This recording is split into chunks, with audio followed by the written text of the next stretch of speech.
Welcome back to the video, guys. In this one we are fitting some more aftermarket gauges. As a Supra, you can never have enough gauges.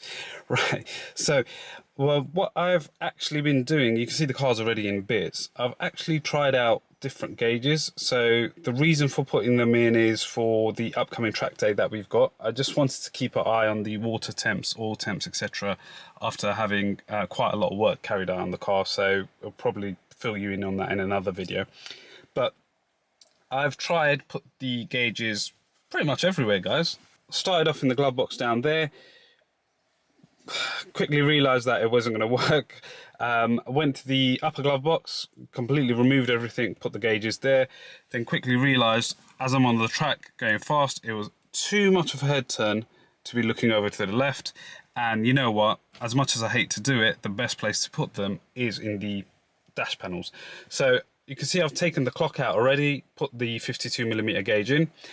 Now what the normal thing everyone usually does is basically take this air vent out, put a blanking cap at the back and just basically pierce a 52mm hole and put a gauge through. Works well, but you end up losing the vent. But this is where, shout out to Paul Burns, aka Burner, from the Supra forums, Facebook, wherever. He's been around on the Supra scene for ages. He 3D printed a set of these for me. So basically what's going to happen is we're going to take the vent out, put this in and bolt the vent back up. And essentially in the middle, the gauge will go there. And the best thing about it, guys, is you can see it's actually still got vents around the outside. So airflow should still come through, so I won't actually lose vents. Pretty important when you're in a very old car and the weather's getting hotter and hotter. So as you can see, dash panel's out already. I'm just going to take this off. We'll go inside and remove this and I'll show you how it all bolts together. Right guys, we've got the dash panel off. There's basically 3 clips at the back of the air vent. One there, and one there. Usually if you just lift the tab up on 2 of them, it should slide out. I've already done this on here, so you can see basically it'll just pop out just like that. But to give you an idea, that's how the clips were in there. You just lift this up. I took 2 of them out and the third one just popped out by itself. The next thing we're going to want to do now is take this vent apart. So you can see there's a few tabs here, 1, 2 and a few more round. So what I'm going to do now is just slightly lift those up and try pull this apart.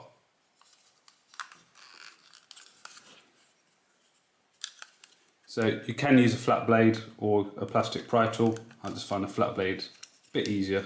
So you can see all I'm doing there is just freeing it up really. Right, so that's come apart. Now you're left with basically just the vent and the little dome on the inside. What you're going to want to do, guys, is basically rotate this round like so. Keep rotating it round till it's almost like that, and then push it through the back. Right, just like that. So it's pretty much done, right? So next thing we'll do is get the gauge holder and reverse the process. Right guys, so all that's left now is to put the gauge back in. You can see I've already pushed it through the pod that Paul gave me. Again, links are in the description if you want to buy these. They are available in 52mm, which are the ones I'm using now, which has got the air inlet around the outside. And then there's also 60mm as well, which I believe does not let air through just because it takes up the whole space. So all that's left now is we need to put this back together.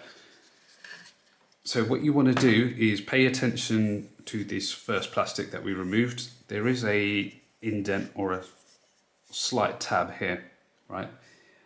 And then also a arrow telling you where the front of this is. So this is going to be front facing. Now what you want to do is just slip it through the back, like so, rotate it around.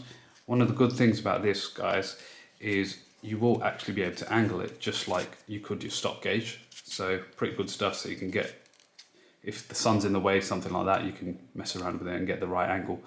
That's in. Next piece is now clipping the back housing back on.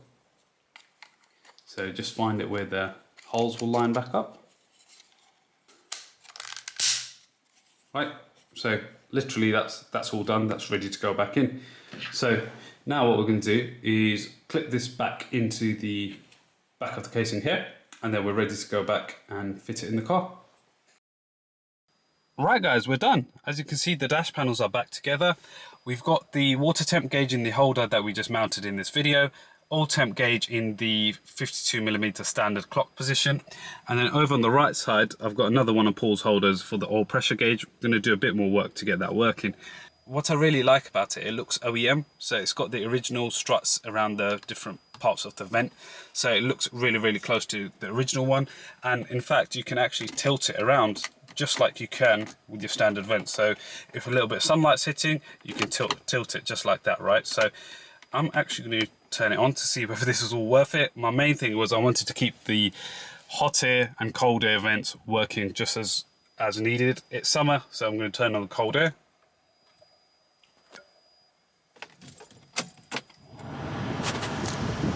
And yes guys, they definitely work.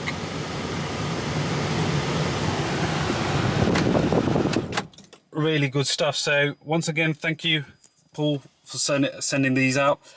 Links are in the description if you do want to go find them. They're usually on eBay anyway, but again, there's a 52mm, which is this one, and then a 60mm, which pretty much takes up the whole air vent anyway. But 52mm guys, if you want a bit of air coming through. Hope you found this one useful. Make sure to give it a thumbs up, and we'll see you in the next one. Thank you very much for watching.